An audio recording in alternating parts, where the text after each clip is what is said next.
Alright, check this all out. It's Papa Texas, Papa's Kitchen.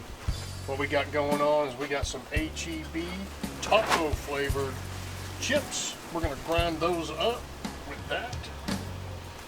And we're going with some pork sirloin chops. We're going to slice those up into slices. We're going to use some buttermilk for about 10 minutes soaking in there. And then we're going to bread it with that. It's all going on the Z-Grills. Oh, I forgot to mention my new knife from Uncle Steve. Uncle Steve's Shake. Isn't that really cool? We're going to be using that today. Alright, so now what we're going to do, I want to go with strips. And the reason that I'm going with strips on this is because it gets more breading on the piece. See what I'm saying? It's kind of like I do my catfish. If you cut it like that, you get more breading per bite. So let me get all these done. Alright, we got that all cut up. I got some strips. That's what it was supposed to be, was all strips. But some of them were funky, so I got them in chops. So we're going to cook two different ways today. We're going to get a little bit of this cream or the buttermilk in there. See, some of them are in strips like that. We got some of them going that way. And then we got chunks like this. Like I said, it'll be different kind of cooks. We'll get this in there and we'll be back. Now's the time we grind. That's right. Why does it look oily? Well, I put oily chips in there. I sure do. And we're going to be shaking up the pork on the Cajun, flip and fry. Love this little thing. And now what we do, we grind these up so that we create breading. You can do that with any flavor chip. I know because Booger 500 US taught me that.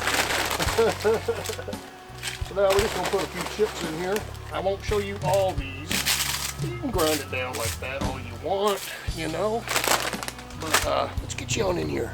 So now you just take it and you just crush it like that. And it makes a breading. And you can pretty much do it with any chip. And then you get that flavor. If you notice, I'm not putting any season on the pork because I want to taste this flavor. And within this cook, when it's time, we will be using my Evo sprayer and spray some oil in it, or on top of it. But we don't do it at the beginning, because if you do it at the beginning, it's like blowing on the dry breading here, and it just falls off. So you wait till it cooks a little bit. So we'll show you what I got. Get right here. So now it's just little pieces like that. If it'll focus, look at that. Alright, I'll get the rest of it up and then I'll show you breading them with the Cajun flip and fry. Yeah. Gigi said they're pretty good. We have not had these yet, so I'm just going to do it this way for right now and it speeds it up.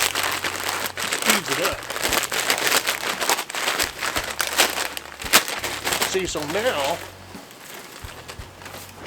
they go in there like that. Yeah, my hands are clean. Alright, check that out. This is going to go inside it. So watch this. So we put this on. There she goes. And then we're going to take a few of these pieces that was in the buttermilk.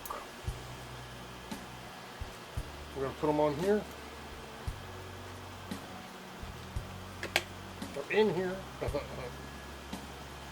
Alright, just to show y'all, that's probably enough. We get the lid on there. Get that lid nice and tight on my Cajun flip and fry. And then you flip it.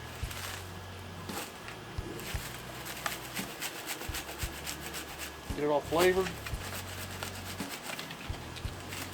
Have to get some of that down there. Oh, I bet you it's battered good. There's many varieties of these and different company names and stuff. Just get you one. Just make sure it seals. That's the worst part about them.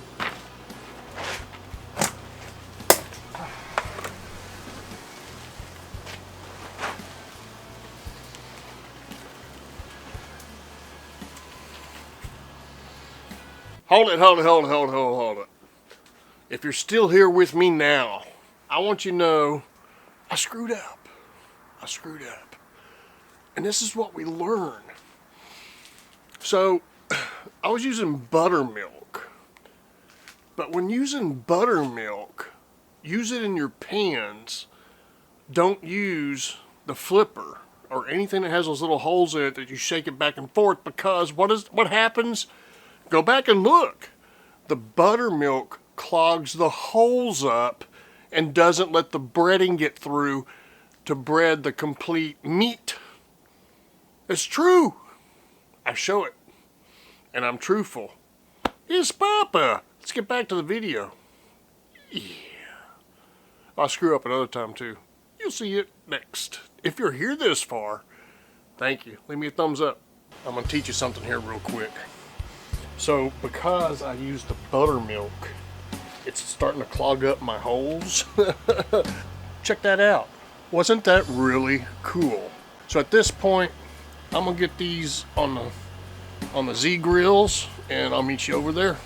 Alright, let's take a gander. Alright, what we do, right there, we have got the taco tortilla chips from HEB seasoning. And over here we got the Gator Shake, Uncle Steve Shake. Alright, here's what we're going to do right now. It's getting pretty close. You watch out for the sizzle. I don't know if y'all can hear that or not. Check that out. Look at that. Yeah, those look awesome. This is an Uncle Steve Shake, Gator Shake. And this one is those taco tortilla chip flavor. Let's get a couple of these plated up and let's see what they taste like. I made a couple mistakes in this video, and I'm really sorry. A lot of people don't get to this end of the video and they'll never know. So about 5 days after I made that video, I uploaded all the stuff that I videoed, and I could not find my taste review part of it. It's nowhere to be found. And normally I would scrap a video like that. But I decided to go ahead and put this one out because I talk about the buttermilk clogging up them holes. And I think that's the important part about this video. I'm going to try to take a bunch of that footage and just make a video simply on that. That's on down the road when I got some time. In the meantime, yes, it did taste like taco seasoning or a taco flavor. I really went in to get chicken, and so many times I cut a lot of them out. I kept calling the pork chicken, accidentally try to cook it like chicken and not like pork. Anyway, we all make mistakes, don't we? I usually scrap a lot, but I thought this one deserved to be put out there. Y'all have a fantastic rest of the week, or the week coming up. God bless. Take care. Hit that little bell if you're this far. It's Papa, Texas. Papa's Kitchen. See ya.